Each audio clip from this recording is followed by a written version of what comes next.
La crise politique et sécuritaire en République centrafricaine a poussé de nombreuses personnes à fuir vers les pays voisins depuis 2013.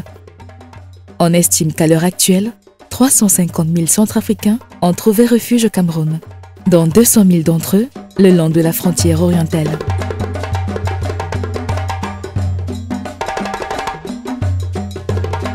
La situation, qui revêt un caractère transfrontalier, n'est pas stabilisée et la pression sur les ressources disponibles, combinée à l'absence de perspectives socio-économiques, laisse peser le risque d'une dégradation du contexte humanitaire. Le développement économique et social inclusif des territoires est donc un enjeu majeur au Cameroun et en République centrafricaine. Dans ce contexte, et afin d'apporter un appui équilibré de chaque côté de la frontière, 5 organisations internationales et 5 organisations nationales se sont unies au travers d'un financement de l'Agence française pour le développement et ont créé le projet Iyekeoko.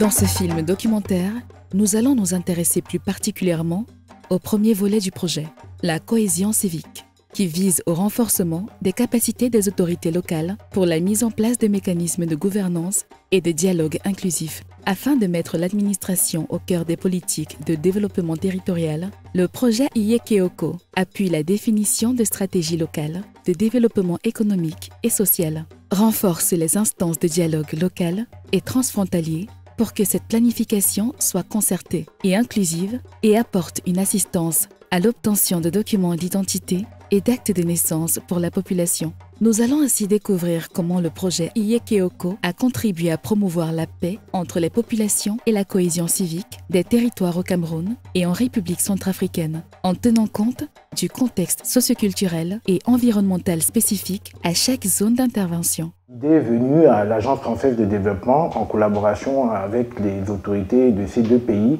de réfléchir à un moyen d'atténuer la peine et les difficultés de ces populations qui ont été impactées par ce projet. Et donc il y avait 4 communes ciblées au niveau de la Centrafrique et 4 communes ciblées au niveau du Cameroun.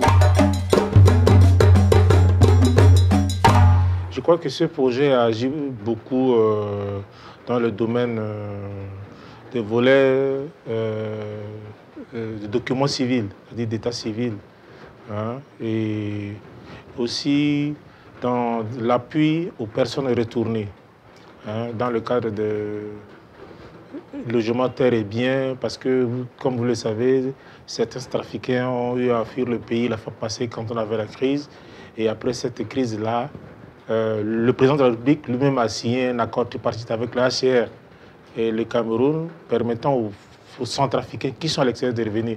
Et comme nous faisons frontière avec le Cameroun, nous avons des Centrafricains qui sont de l'autre côté et qui reviennent. Alors quand ceux-ci reviennent, ils doivent retrouver leurs biens qu'ils ont laissés pour partir. En République centrafricaine, pour accompagner les politiques territoriales dans le développement socio-économique de leur localité, dans les 4 communes de la Mambéi-KDI, le projet Iyekeoko a élaboré un plan de développement local, participatif et intégré en prenant en compte les habitants, les associations, les chefs traditionnels, les leaders religieux, les jeunes, les femmes. Dans une logique de concentration, les priorités et les actions à mettre en œuvre ont été identifiées.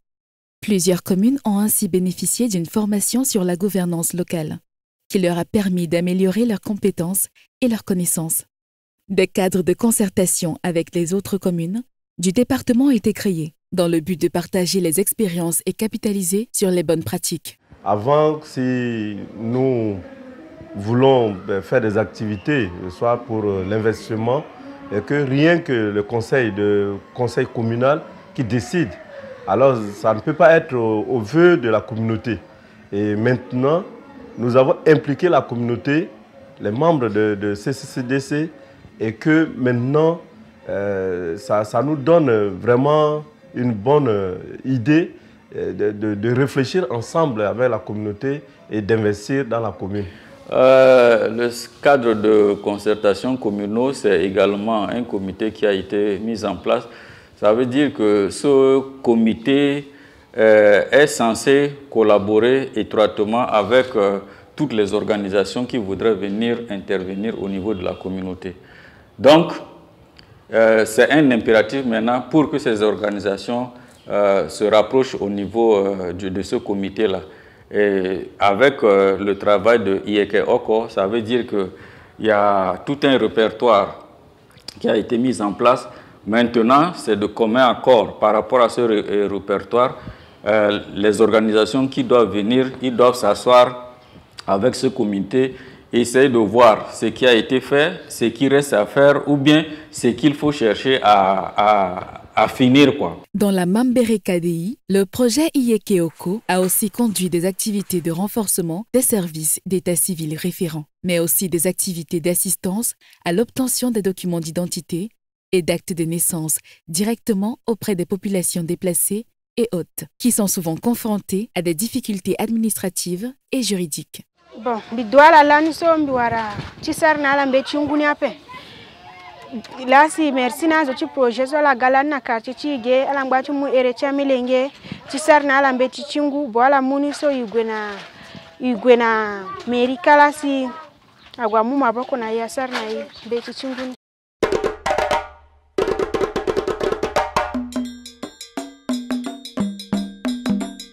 Du côté du Cameroun, dans le KDI, où la population est la majorité rurale, l'accès aux documents d'identité n'est pas toujours chose aisée. Sachant qu'un individu sans acte de naissance n'est pas reconnu officiellement, l'initiative d'assistance à l'obtention de ces documents est essentielle pour permettre aux habitants de la région de faire valoir leurs droits et prendre ainsi leur place dans la société. Les supervisions des centres d'état civil conduites par le Bureau national de l'état civil, BUNEC, et le point focal des mairies des 4 communes, ciblés par le projet IEK Oko, ont permis de mettre en lumière que de nombreux centres n'étaient pas fonctionnels, faute d'employés qualifiés. IEK Oko a donc appuyé les autorités administratives dans la conduite de consultations communautaires pour la désignation de candidats secrétaires d'état civil. Bon, l'état civil consiste à rédiger les actes de naissance.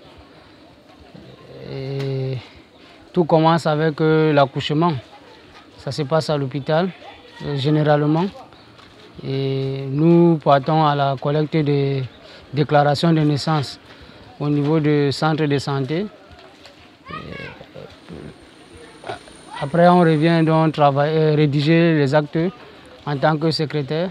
Et puis, on cherche à rencontrer l'officier d'état civil, qui est parfois le maire de la commune de Kinzou, ou bien ses adjoints, et il se charge donc de signer. Et après cela, on part remettre les actes de naissance au niveau des responsables du village. Toujours dans l'optique d'accompagner les élus locaux dans la mise en place des mécanismes de gouvernance concertés et inclusifs, le projet IEK Oko a développé et mis en œuvre le SYNCOCAD, le syndicat des communes de la KDI. Il représente l'une des spécificités fonctionnelles de la cohésion civique dans la partie Cameroun. Le SYNCOCAD est une initiative intercommunale novatrice qui réunit les différents maires de la région autour d'un objectif commun. Donc nous avons créé ce syndicat pour pouvoir adresser ensemble, cette problématique-là qui est partagée par l'ensemble de cette commune. Le projet IEK Oko, à travers le partenaire CARE, nous a permis de mieux structurer notre syndicat. Avant, le syndicat avait un problème sur le plan organisationnel. Et grâce à cette collaboration avec le projet IEK Oko, nous avons pu mieux structurer le syndicat sur le plan de cet texte organique, sur le plan administratif, et également opérationnaliser.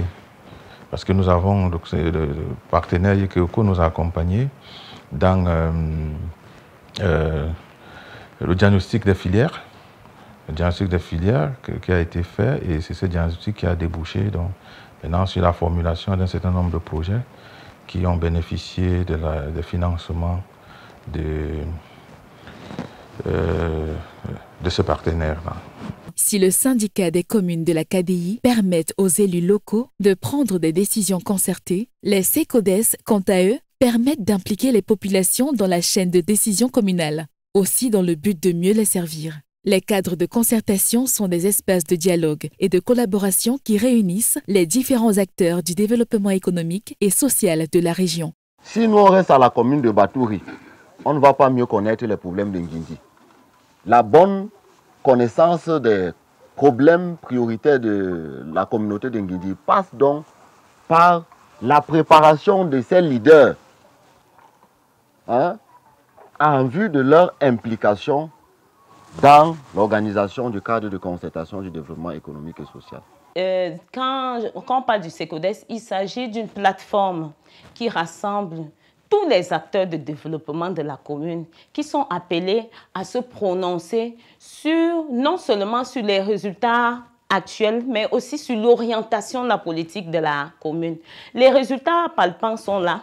On a par exemple le plan d'investissement annuel que nous avons élaboré. Nous ne l'avons pas élaboré de façon isolée, non. Nous avons appelé tous ces acteurs-là au développement.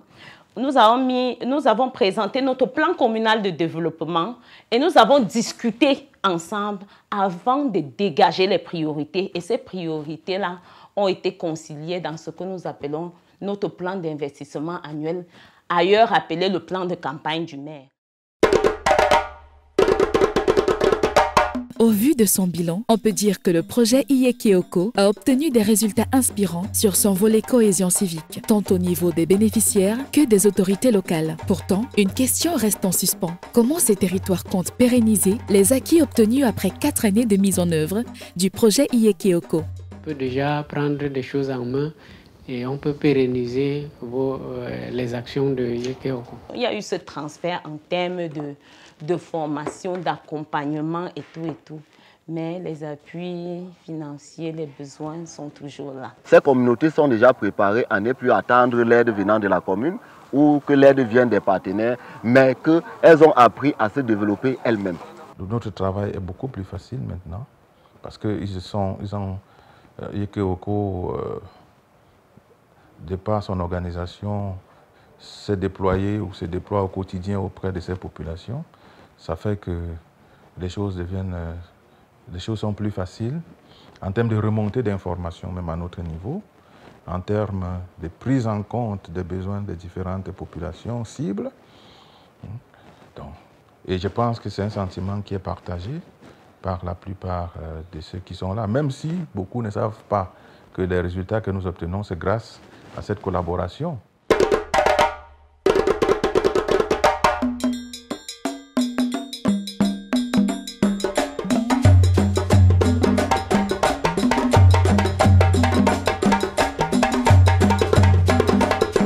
Aujourd'hui, les populations de la Mambere KDI et de la KDI sont un exemple inspirant de la façon dont les communautés et les institutions peuvent travailler ensemble pour surmonter les défis contextuels, participer à l'amélioration des cohésions civiques, sociales et économiques et ainsi œuvrer à la préservation de la paix et de la stabilité dans la région.